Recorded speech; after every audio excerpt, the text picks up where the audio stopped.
Mesdames et messieurs, bonsoir et bienvenue à cette émission d'Info 9.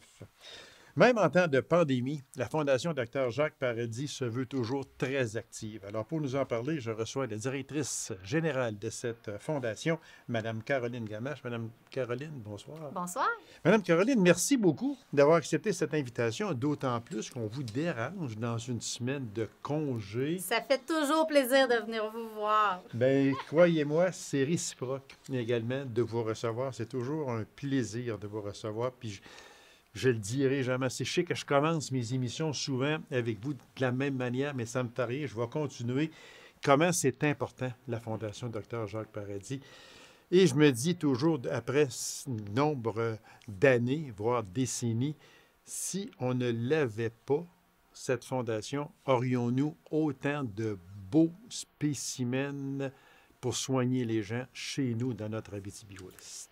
Bien, il aurait fallu qu'il y ait un travail qui se fasse à d'autres niveaux, ça c'est certain. Oui. Je souhaite croire vraiment que le travail qu'on fait à la Fondation apporte concrètement des côtés positifs, justement, au maintien et à l'amélioration des soins qu'on reçoit en région. C'est pour ça qu'on travaille si fort. Oui, voilà. Puis je sais que votre travail est récompensé beaucoup, même si plusieurs occasions, votre travail se fait dans l'ombre, on le sait, mais seulement que les résultats sont là. Puis une chose que je veux spécifier aussi, et on le spécifie, c'est pour ça que on en parle souvent, mais ça me paraît rien. On va continuer pareil, même si on se répète, parce que c'est tellement important. Ce n'est pas rien que pour l'hôpital de La Sarre. C'est ça là, qui est important à dire, ça. Parce que les gens, bien souvent, vont dire, bon, mais c'est pour l'hôpital à La Sarre, c'est pour les gens de La Sarre. Non.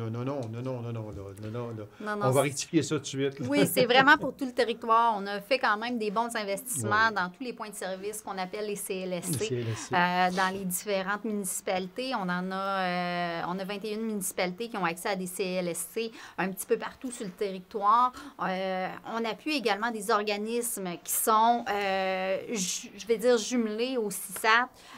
S'ils ont des besoins, ils peuvent déposer des projets auprès de la Fondation. Et c'est pourquoi qu'on a agrandi là, notre volet de soutien, parce qu'on voulait justement là, être encore plus présent auprès des gens, puis que ce soit plus significatif aussi là, pour la communauté. Alors, on continue à donner tantôt, on est en pleine période, en pleine campagne de financement pour les 2 prochaines années. On va parler où est rendue cette campagne-là et l'objectif. On s'en vient tranquillement, mais on va l'atteindre, j'en suis persuadé, comme on le fait à chaque 2 ans. J'en suis certain. Madame Gamache, événement virtuel qui s'en vient à la Fondation. Si on en parlait un peu, je vais vous laisser aller avec, dégustation, etc.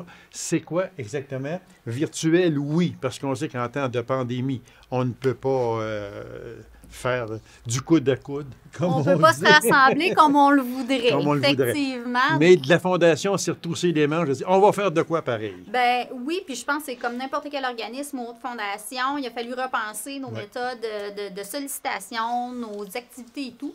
Donc, nous, on a eu l'idée, en fin de compte, de développer un événement virtuel qui s'appelle...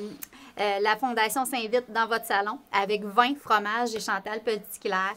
Donc, il s'agit vraiment d'une invitation en partenariat avec West Fraser, anciennement Norbord, et LJL Mécanique, où on invite les gens à participer en se procurant une boîte de dégustation.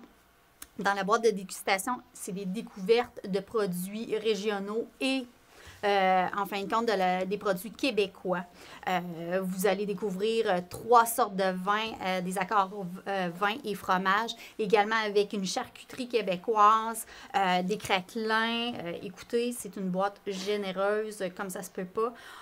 On dit habituellement qu'elle peut en masse fournir 2 personnes, mais en tout cas, de mon côté, je crois qu'elle est généreuse pour 3, voire même 4 personnes, là, quand on parle de 3 bouteilles de vin et de tout le reste. Ouais, t'es c'est pas rien pour une personne, je pense pas. En tout cas, selon le mal de tête que vous voulez avoir, peut-être. Et voilà, c'est bien dit, oui. Donc, en se procurant cette boîte-là sur lepointdevente.com, au coût de 240 $, vous recevez, en plus de votre boîte de dégustation, un reçu pour don de charité de 50 donc qui est quand même Oui. pas à négliger. Non, non, absolument Et pas. vous allez recevoir un lien pour participer à l'événement le 1er avril prochain à 18h30. OK. Et puis, ce lien-là vous donne accès, en fin de compte, à la dégustation avec une sommelière professionnelle de vin au féminin, Madame Cory Tapierre, ainsi qu'à une super conférence avec l'incroyable Geneviève Petitclerc. Ça, là, Chantal Petitclerc, oui, ça, c'est vraiment, là, il faut le dire aussi, parce que j'ai été lire, moi, sur Cory Tapierre, sommelière, Oui. hors pair. Ce serait... Elle va apporter un plus, c'est certain. Et qui ne connaît pas Chantal Petitclerc? J'ai sorti juste quelques notes de Chantal, puis si vous me permettez, Oui, bon, oui, ben, oui. elle est née à Saint-Marc-des-Carrières. Elle est sénatrice Oui, aujourd'hui. maintenant, Elle oui. est en fauteuil roulant, ça, tout le monde le sait. Athlète canadienne, 14 fois championne paralympique en athlétisme. C'est extraordinaire. Source d'inspiration pour, je dirais, le monde entier, parce qu'elle est mondiale. L'athlète paralympique la plus titrée de l'histoire canadienne. Alors, de retour des Jeux de Pékin en 2008 avec 5 médailles d'or, elle se retire avec 21 médailles. C'est elle qui va être virtuelle durant cette... c'est le 1er avril prochain. Oui. Ce n'est pas un poisson d'avril. Ce n'est pas un poisson d'avril. Mais recevoir une pareille athlète, c'est un honneur.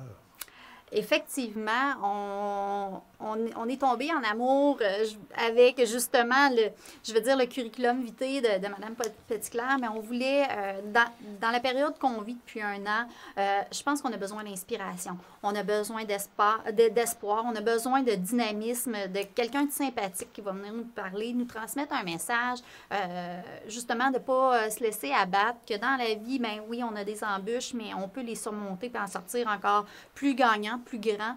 Et c'est ce que Chantal Petitclerc incarne. Ouais. Après des embûches, se retrousser les manches puis foncer. Je pense que c'est un message qu'elle transmet avec tellement de sincérité qu'on ne pouvait pas passer à côté là, voilà. De cette conférencière hors pair. Et voilà. Moi, je l'ai suivi beaucoup. Puis... encore là, un fait peut-être qui est passé inaperçu. Et j'espère ne pas me tromper, là, pour ne pas me faire taper ses doigts, là, mais il me semble que lorsqu'elle est revenue des derniers Jeux des Paralympiques, etc., bon, avec son ami, elle a décidé d'avoir un enfant. Oui. Elle a puis quand on sait qu'elle est en fauteuil roulant, oui. Puis elle a dit, je vais avoir un enfant. Elle a eu un enfant qui est en santé extraordinaire et c'est un garçon. Oui. Exactement, oui. Fait encore là, qui aurait pu penser, dire, ben là, moi, je suis en fauteuil roulant, là, je pense qu'avoir un enfant, là, on va passer outre, je vais en faire le sacrifice, mais elle a dit, je vais avoir un enfant et elle a eu un enfant. Ça, c'est du courage. Bien, je pense que...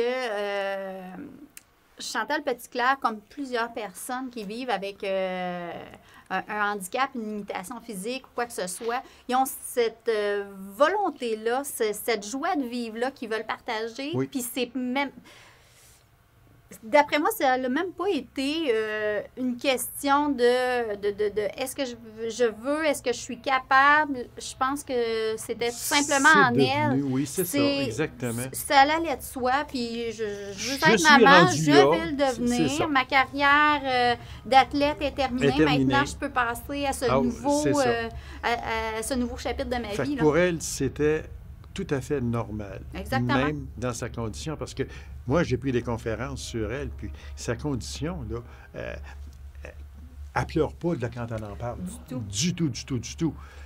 C'est là, c'est arrivé, c'est là, puis je vais vivre avec, puis je vais continuer à vivre normalement. Moi, j'ai de l'admiration sans borne pour tes personnes de même, pas seulement pour Chantal, mais pour toutes ces personnes-là, là. Moi, là, je lève mon chapeau devant eux autres parce qu'ils nous montrent un exemple de courage extraordinaire. Oui, puis c'est ça qu'elle va partager avec nous le 1er avril prochain. Puis je pense qu'elle va être très contagieuse de son dynamisme, de sa volonté de surpasser les épreuves, d'aller toujours plus loin, de se dépasser.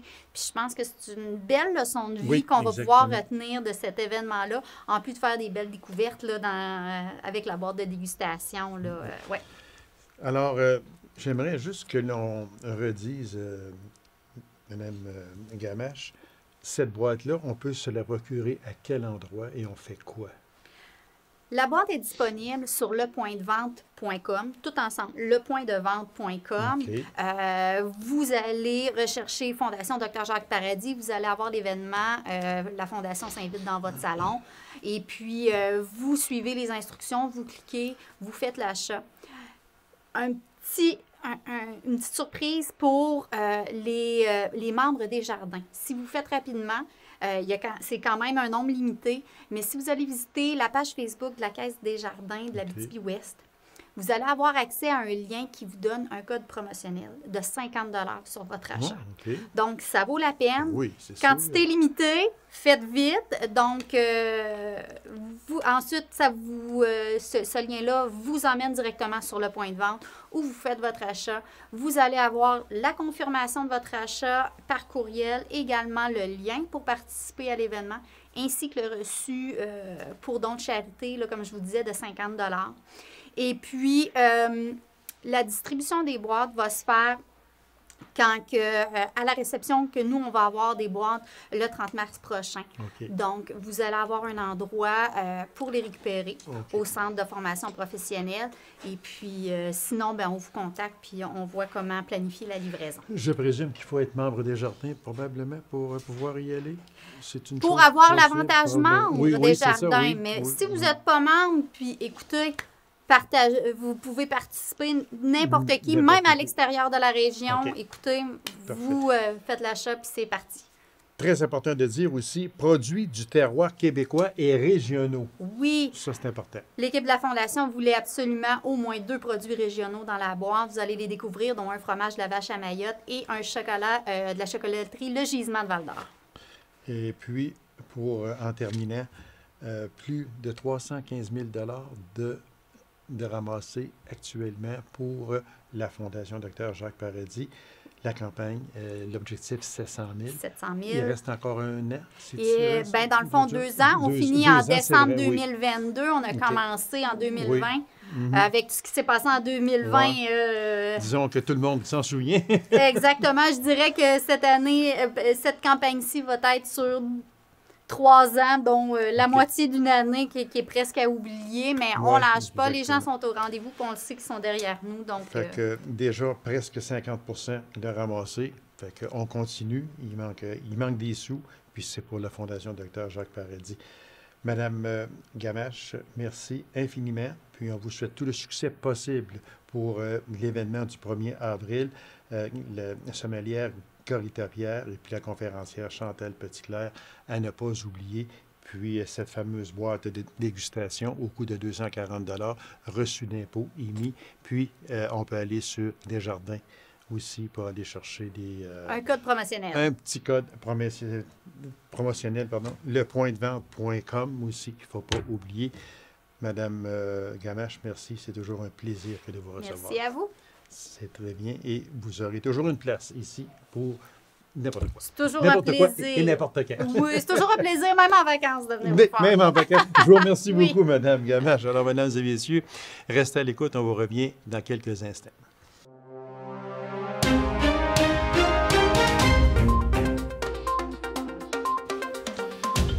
Le dossier de la piste d'athlétisme va-t-il connaître enfin une fin positive? Alors, pour nous en parler, je reçois un des membres de ce comité qui s'en occupe largement, M. Marcel Bouchard. M. Marcel, bonsoir. Bonsoir.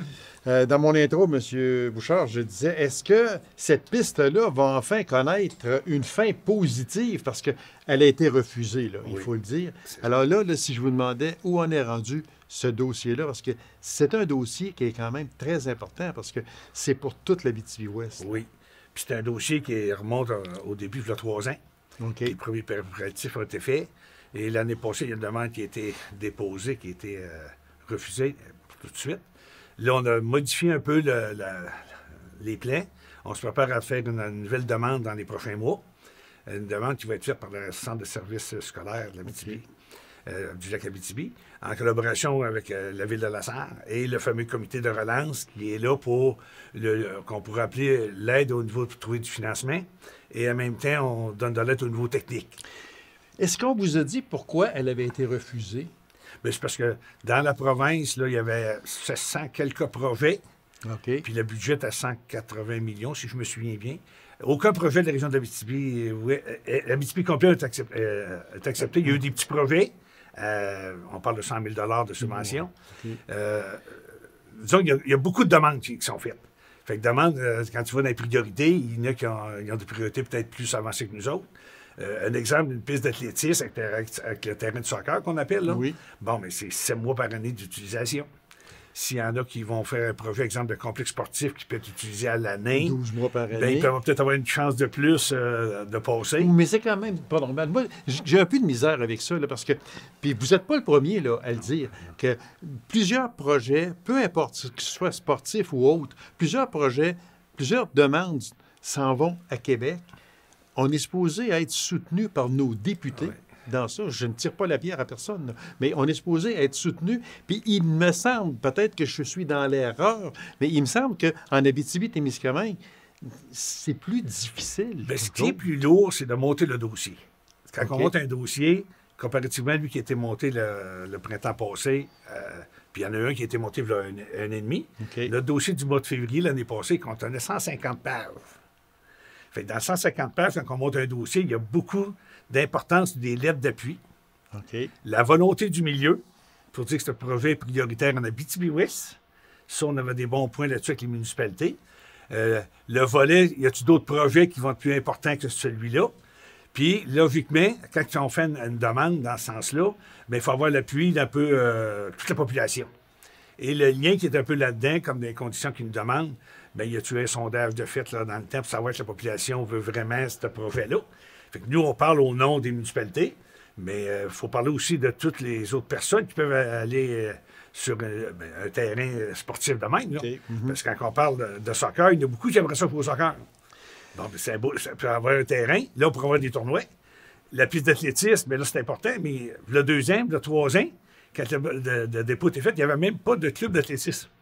Ouais, mais c'est ça, là, à quoi je veux en emmener, parce que ce n'est pas seulement qu'une piste d'athlétisme. Là. Il y a autre chose C'est de ça. rattacher à ça. C'est ça aussi que j'aimerais que vous expliquiez. Bon.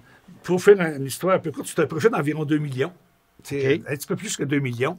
La piste, la façon qu'on va présenter le prochain projet, qu'on appelle plus moderne, c'est une piste d'athlétisme avec les aires là, de pelouse qu'on appelle les lancers, sur hauteur, sur la perche, le poids, le javelot. Présentement, en Abitibi-Témiscamingue, il n'y a pas aucune piste qui va être comparable à celle qu'on veut faire. Pourquoi? Parce que normalement, une piste a 6 couloirs pour les athlètes qui vont courir. Ça, on appelle ça une piste régionale. Ah, OK. À Amos, ils ont un couloir, 7e couloir dans la ligne droite. Nous, on va la faire avec 8 couloirs, comme les Olympiques, comme une piste nationale. Et ça va nous permettre d'être capable de recevoir des championnats provinciaux scolaires, même les Jeux du Québec, si on voudrait. Mettons, exemple, on s'entendrait avec une autre ville pour les autres OK. disciplines. On pourrait les recevoir.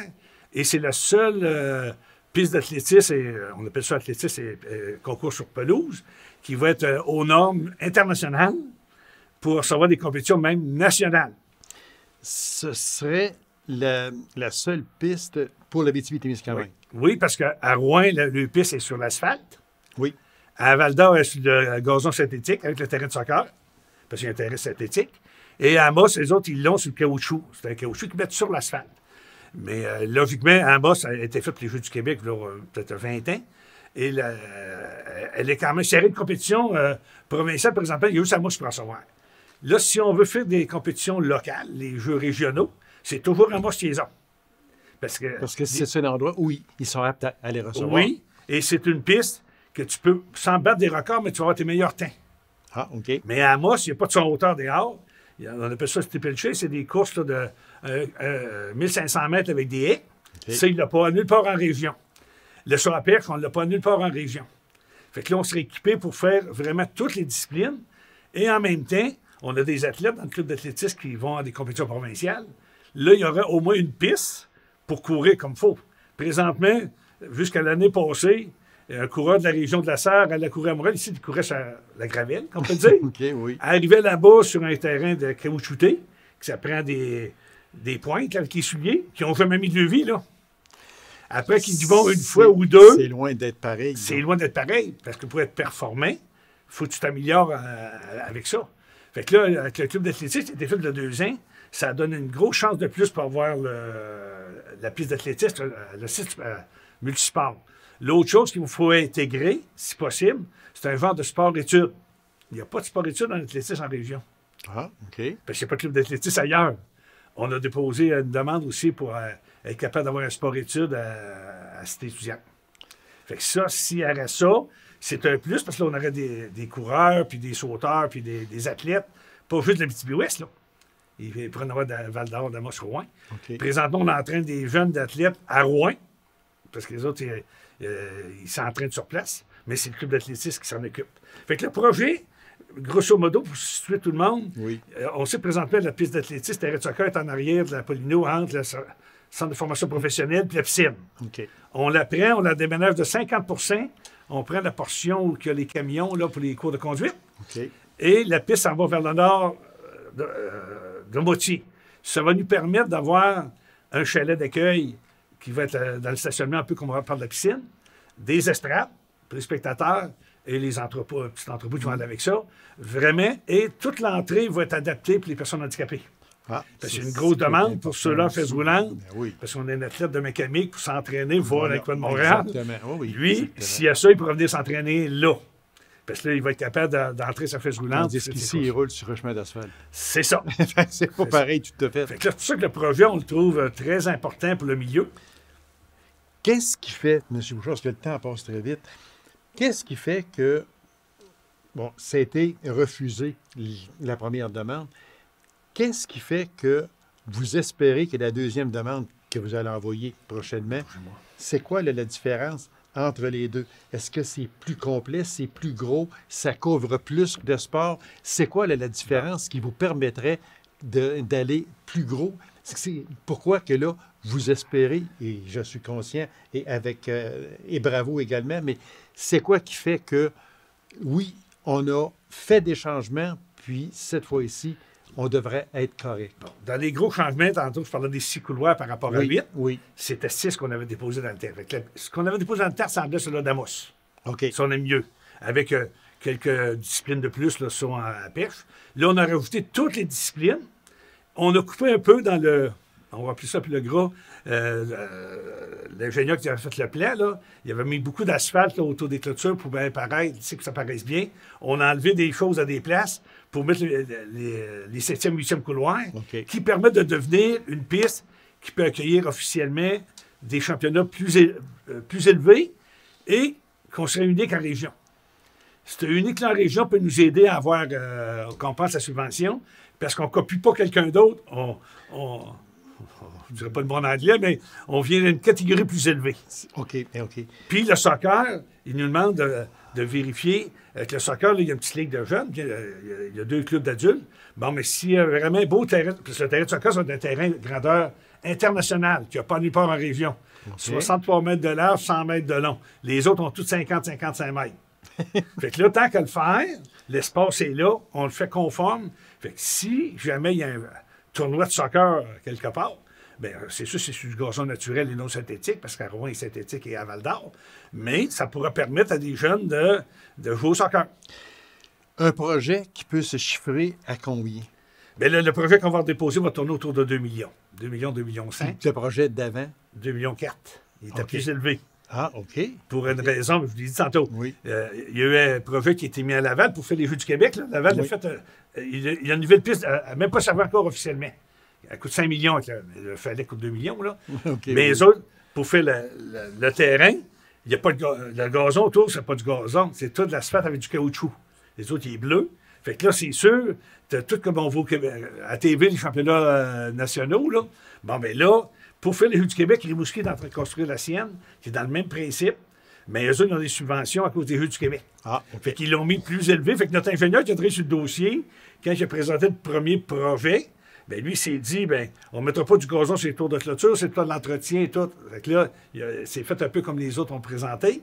Bon, il y avait plus l'asphalte, ça coûte cher, l'asphalte. Oui, ça coûte excessivement Fait cher. que là, nous, on a mis plus de gazon, plus de concassé, puis moins d'asphalte, puis 2 sections de moins un petit peu, le fameux caoutchouc sur dessus, là, ça coûte... Asphalte et le caoutchouc coûtent 1 million. Eh bon, C'est à peu près 2 millions. c'est 50 juste là. C'est ça. Puis là, c'est ça qu'on n'a pas à la serre. On est sa gravelle. Fait qu'on part de là pour ajouter comme fou et fond. C'est ça que ça coûte 1 million. Ça, vous présentez ça pour une subvention provinciale. Oui. Est-ce que la députée au pouvoir, Mme Blais, va être sensible à ça? Oui, parce qu'on a eu une rencontre par vidéoconférence la semaine passée pendant 1 heure avec Mme Blais et ses adjoints. Et notre projet est priorisé. Moi, je dirais ça pour l'Abitibi-Ouest, c'est un projet vraiment important. Et là, c'est de savoir où qui est situé en région. Le prochain projet qu'on va déposer, on ne sait pas qui va déposer des projets là, dans 2-3 mois. Okay. Le projet va être déposé par le Centre de services scolaires. Le dernier projet, il a été déposé par le Comité de relance. OK, fait que là, ça serait plus porteur. Oui. C'est pour ça, là. Mais il est sur le terrain du Centre de services. Et voilà. Mais ce qui est important, qu'il faut bien éclaircir, la commission scolaire rouvre la voie. L'été est ouverte. Ouais. C'est la ville, par la commission des loisirs, qui va opérer ce site-là 2 fois plus longtemps que le centre de service. Fait que là, ce qui est important, c'est une bonne entente entre le centre de service et la ville. Et même aujourd'hui, en temps d'aujourd'hui, on a déjà des partenaires financiers qui nous ont déjà des garanties. On a quasiment 150 000 de 100 à 150 000 presque sûr, avec des lettres d'entente signées de partenaires financiers qui nous donnent de l'argent. Ça, c'est important. Oui, exactement. Il reste à peine 1 minute. On va juste effleurer le sujet, comme on dit, puis on va revenir dans une prochaine émission avec Traclas Club, le club d'athlétisme Lassar. Il n'y en a rien qu'un en Abitibi-Témiscamingue. Je vous donne 1 minute. Dans 1 minute. C'est le premier club depuis les années 2000. OK. À la fin des années 2000, il y avait des clubs des 4 grosses villes de la région. Le club est le seul et unique en région. Il fonctionne depuis 2 ans. Et on a des athlètes de Val-d'Or, de Rouen et d'Abitibi-Ouest. Et avant la COVID, on avait des athlètes là, qu'on amenait des championnats québécois. OK. On a quand même des bons résultats. Puis pour des athlètes qui n'ont pas de place pour s'entraîner comme il faut. Puis l'attention, c'est vraiment, cette année 2021, c'est les Jeux du Québec. On reviendra en parler un petit peu plus tard. Oui, exactement. Mais la responsabilité du club, c'est un peu former des athlètes, avoir un club avec des bons athlètes et essayer de former une bonne équipe des Jeux du Québec. Est-ce que le Traclas, il y a des jeunes qui viennent de l'extérieur de l'Abitibi-Ouest? C'est Oui, ça? de Parce Rouen. qu'il n'y en a rien qu'un C'est ça. en Abitibi-Témiscamingue. Oui, puis si le jeune veut compétitionner au niveau provincial, en dehors scolaire, il faut qu'il fasse partie du club. Ah, OK. Sinon, il ne peut pas participer. Il peut Il participer. peut participer juste au championnat scolaire, mais pas, on appelle ça civil dans notre jargon, nous autres, là. Mais ceux qui vont aux Olympiques, là, présentement, là, qui se pratiquent, là, si tu veux aller courir contre eux autres, il faut que tu fasses partie d'un club d'athlétisme. OK. Puis là, c'est là que ça motive beaucoup les gens. Oui, voilà. Fait que on va se revoir un petit peu plus tard en avril, dans la fin d'avril. On va parler aussi de la maison de surjour. Il y a beaucoup d'affaires à Chazelle. Alors, on va parler de tout ça. Puis on va revenir aussi avec le fameux Traclas parce qu'on va l'expliquer encore plus. Le temps nous manque, M. Ouja. Je vous remercie infiniment. Donc, merci. Merci beaucoup. Alors, mesdames et messieurs, merci d'avoir été là. On aura une émission de Info 9. Au revoir et bonne semaine.